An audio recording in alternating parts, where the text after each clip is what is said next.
Hi, I'm Christine Weber. I love supporting mature yoga teachers, getting their wisdom out there into the world. So thank you so much for being here today with me and Jaya over there, or Squeaky, who commandeered my yoga chair this morning, and she hasn't moved for quite a few hours. Today, I want to talk to you a little bit about polyvagal theory and what's going on with it. I don't know if you've heard about the controversy, but I'll talk about it a little bit. And then I want to talk about the yoga, I want to talk about the problems with the nervous system stuff, and then I'm going to talk about some yoga models, and I hope this is helpful for you in sorting through the kind of the challenges that we're facing right now with polyvagal theory. So if you don't know what polyvagal theory is, you are still welcome to be here. It is a theory that was developed in the 90s by a neuroscientist and psychologist named Dr. Stephen Porges, who was trying to explain to his clients why we have these states and how they relate to the body. So, for example, we have a dissociative state, we have a freeze state, we have a shutdown state, we have a activated state, we have a social engagement state. And so he was trying to be like, oh, this is happening physiologically, and then we have to work with the body to move through the state. So I learned about polyvagal theory in 2010, I think, or it might have been 2011. And I thought, oh my gosh, this is so powerful. It's such a great framework to explain to people why we go through these things and how to move through them. And as a yoga teacher and yoga therapist and yoga trainer, it was really nice to have simple language to explain to folks what's going on. So we had this language of, for example, ventral vagal complex social engagement. So the idea is that the ventral part of the vagus nerve is above the diaphragm. And that part of the vagus nerve is related to this social engagement, this ability to connect with others, to feel a parasympathetic homeostasis or a relaxation response in the body. So it's related to that, and I never really learned it like stake in the ground, but just that was or the only causal factor is a better way to say it. I never really learned it that way, but I learned it as it was part of it. And then the sympathetic nervous system has to do with fight or flight response. And so we run away from something or we fight something, and that's sympathetic. And then the dorsal part of the vagus nerve, which is below the diaphragm, is related to like a shutdown state or a freeze state. So, I learned about this stuff 15, 16 years ago. I've been teaching it for a long time. It's really nice and clean and neat. It's like a good framework. And then you can say, oh, and yoga practices, help us move through states to more optimal states, right? So in 2007, which was 3 or 4 years before I even encountered polyvagal theory, some neurophysiologists came out and said, like, this theory doesn't really work. And through the years, I've heard controversy about it. And I always sort of didn't pay that much attention to it because for a couple of reasons. One is people I respected in the yoga world were saying, no, that this guy, Paul Grossman, has a vendetta against Stephen Porges. You shouldn't listen to him. He's not trustworthy. Polyvagal theory is just a theory. Of course, it's not right, but it's helpful. I heard all sorts of stuff like that for years. So I just kept teaching it. I was like, well, it seems like, it's helpful. It seems helpful. And it is helpful. And even recently, let me fast forward a little bit to February of this year, 2026, when a new study came out by Paul Grossman. But this time, Dr. Grossman also recruited 39 other neuroanatomists, neurophysiologists, neuroscientists who all agreed that the theory has big problems. In the title of the article, it says polyvagal theory is untenable. So this time I was like, I have to go deeper. And I put up a post on Facebook and just saying, hey, I saw this. There's some things I like about polyvagal theory. Like, it gives us a clean way of explaining things to clients. And And it seems like, it gives us a body-centered approach, which I really, or a somatically oriented approach, which I really like. But it looks like there's some big problems. And one of the big problems is that the evolutionary story is not right. The idea that, reptiles use this shutdown thing, and then mammals can use more of the vagal thing. And that is just not true, because reptiles and birds also have these social engagement behaviors. So that's not accurate. And then there's some other stuff that's really off, especially the dorsal vagal nerve is not a causal factor necessarily in shutdown or dissociation freeze stuff. That is much better explained through something called hypometabolism, meaning that the whole system, the whole metabolic system, goes into shutdown states. And metabolism is everything. I mean, it just involves everything. Your thyroid, your digestion, your heart, everything. It's not just about a vagus nerve. So that's considered inaccurate. And there's a lot of other stuff, like around the vagal tone and heart rate variability and respiratory sinus arrhythmia, that were just not presented carefully. And part of me, I feel just sort of like, if I had known this, if I had listened, I would not have used I would not have jumped on that polyvagal train. Even 15 years ago, the information was, when I learned about it, the information was already there.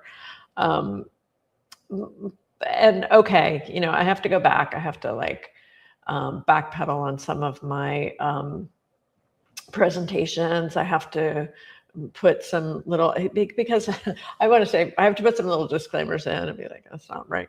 But I want to say this, which is that I have never leaned heavily into one theory about the nervous system only. I've never done that.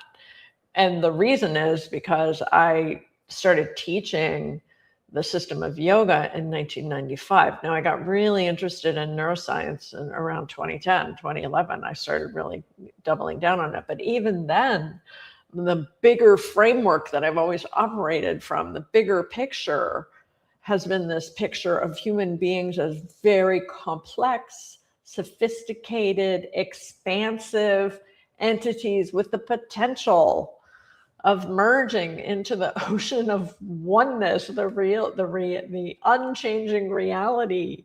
So that's how I've always taught yoga, but neuroscience has been helpful, And I do think Stephen Porges is a genius, because he intuited something that the yogis understood. I'm doing this because he intuited the experience of emotions as centralized on the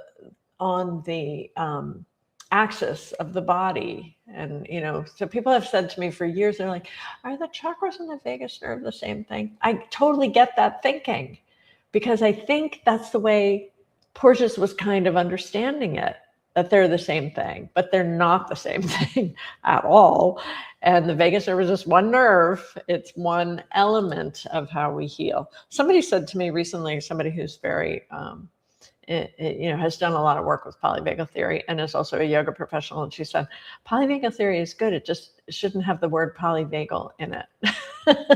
I was like, that's a good way to think about it, because it is helpful in understanding these states. And I think he was trying to restate or reframe what the yogis said about emotional states eons ago, centuries ago, maybe millennium ago. He was trying to reframe that in the scientific model. And so, of course, the scientists crucified him for it, because he was trying to shove something, into a model that it is not big enough for it to hold, because of who we are as human beings. So what is big enough to hold us? That's the question. And that's why I've always loved yoga models, because they are expansive. They want a simple model is body, mind, spirit. That's not even just yoga. That's, out there in the world, that human beings are physical, we're mental, emotional, and we're spiritual. And you can't conflate all of them. Those are different aspects of who we are. Another yoga model, of course, is the koshas. We are the physical body, the energy body, the mind, and then the discriminative wisdom body, Vijnanamaya, and then bliss. We have these 5 layers of ourselves, and interventions can happen at any one of those layers to support dysregulation. We also have the chakra model, which I think is maybe the closest thing to the polyvagal model, where the yogis spelled out very clearly, you can find it in the Sangita Ratnakara, but probably clearly in other texts as well, that there are emotional states that are happening all the way up not so much up here, but the state, the first chakra really tells us a lot about potential. The second chakra has a lot to do with integration of trauma, fears, integration of trauma, really like primal stuff. And the third chakra has a lot to do with energy, will, power, manifestation, not as much manifestation, but transformation.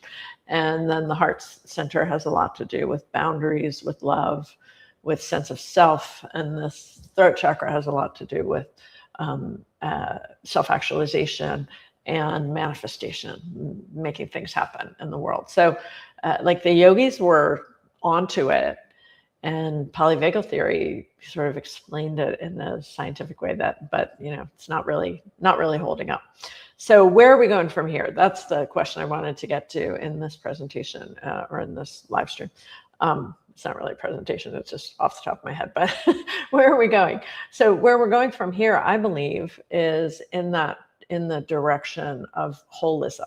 And that's happening. I would put my glass on for a second.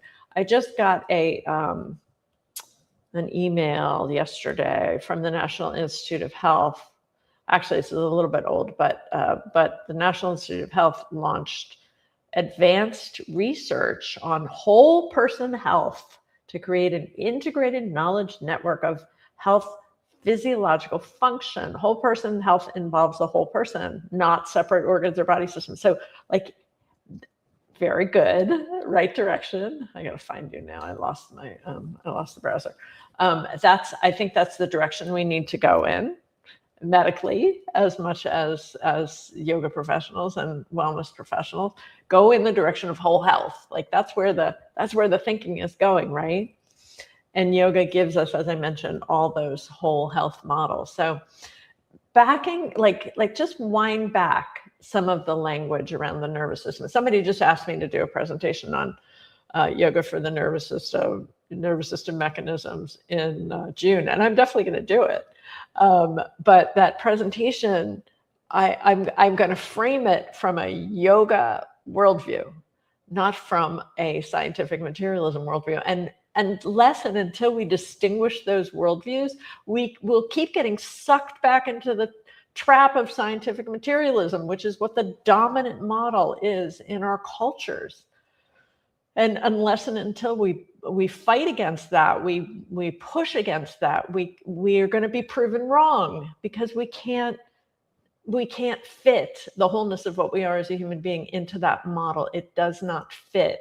Despite all the cool things there's so much cool stuff going on out there. There's really cool stuff about fascia going on.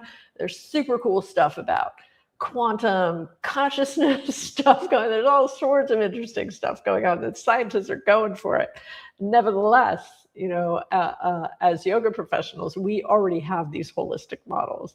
And I think when we lean into those and lean into the holistic models, that's where our work really shines. Yes, we can talk. I mean, I have courses, a lot of courses about neuroscience and yoga, because yes, we can rely on some of these things, but we have to do it in a gentler way, not like, that the nervous system has these on-off switches between sympathetic and parasympathetic. That is just so outdated. That's not what it is at all. And it's being influenced by respiration, like whether or not it's more like a dance, right? Sympathetic, parasympathetic is always going on together. And it's more being influenced by like what's going on in your mind, what's going on in your breath, how are you connecting to others, what's going on relationally.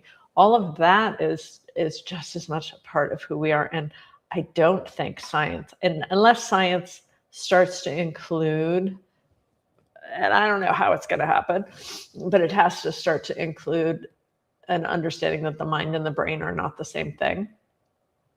And unless and until that starts to happen, I think it's going to be limited.